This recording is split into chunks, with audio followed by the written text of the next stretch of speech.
పరిగిలో భూ సేకరణపై political hit పెరిగింది. పరిగి వెళ్లేందుకు బీఆర్ఎస్ నేతలు ప్రయత్నించారు. బీఆర్ఎస్ నేతల్ని ఎక్కడికక్కడ పోలీసులు అడ్డుకున్నారు. రేవంత్ సర్కారుపై బీఆర్ఎస్ నేతలు విరుచుకుపడ్డారు.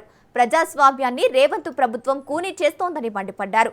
రైతులను పరామర్శించడానికి కూడా వెళ్లనీయడం లేదని ధ్వజమెత్తారు.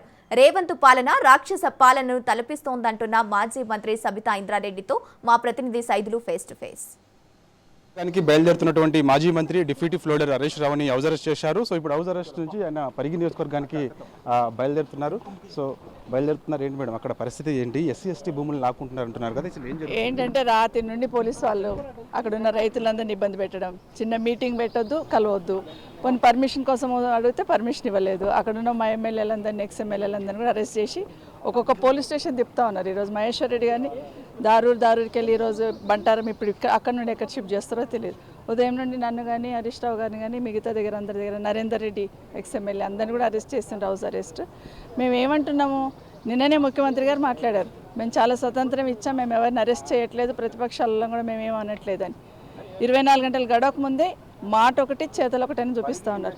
ఏమంటున్నాం మేము, భూములు పోతున్న రైతులకి వాళ్ళు బాధలో ఉన్నారు, పలకరించడానికి హరీష్ రావు గారు ఒక భరోసా ఇస్తారని చెప్పాను. దాన్ని కూడా ఎందుకు ఉలికి పడుతుంది ప్రభుత్వం అర్థమవుతలేదు.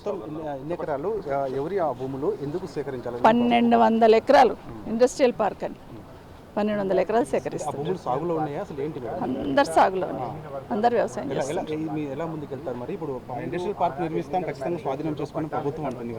చెప్తాం, ఇప్పుడు మాట్లాడతాం. అక్కడ పరిగి నియోజకవర్గానికి బయలుదేరుతున్నారు మాజీ మంత్రి డిప్యూటీ ఫ్లోడర్ హరీష్ రావు నేతృత్వంలో బీఆర్ఎస్ పార్టీకి చెందినటువంటి నాయకులందరూ కూడా బయలుదేరుతున్నారు. ప్రస్తుతం మనతో మాట్లాడేందుకు మాజీ మంత్రి హరీష్ రావు గారు ఉన్నారు.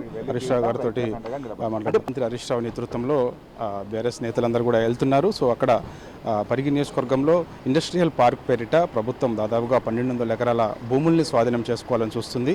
అవి ఎస్సీ ఎస్టీ రైతులకు చెందినటువంటి భూములు, సాగు భూములు. ఆ భూముల్ని ఇండస్ట్రియల్ పార్క్ పేరుతో స్వాధీనం చేసుకోవాలనుకుంటుంది. ప్రభుత్వం వెంటనే ఎన్నిక్కి తీసుకోవాలి ఈ నిర్ణయాన్ని, లేదంటే బీఆర్ఎస్ నేతృత్వంలో రైతులతో కలిసి ఒక పోరాటాన్ని ఉధృతం చేస్తాము, ఆ భూముల్ని రైతులకు దక్కేలా ఖచ్చితంగా కాపాడుకుంటాం, రైతులకు అండగా ఉంటామని కూడా మాజీ మంత్రి సబితా ఇంద్రారెడ్డి చెప్తున్నారు. కొద్దిసేపటి క్రితమే కోకాపేట హరీష్ రావు నివాసం నుంచి బయలుదేరి పరిగి వెళ్ళి పరిగిలో ఎక్కడైతే రైతులకు సంబంధించినటువంటి ఎస్సీ ఎస్టీ భూముల్ని ప్రభుత్వం తీసుకోవాలని ఒక నిర్ణయించుకుందో ఆ రైతులకు అండగా ఉండి వారికి భరోసా కల్పించేందుకు ఇక్కడి నుంచి బయలుదేరి వెళ్తున్నారు. వీడియో జర్నలిస్ట్ అమర్తో సైదులు రాజు న్యూస్, హైదరాబాద్.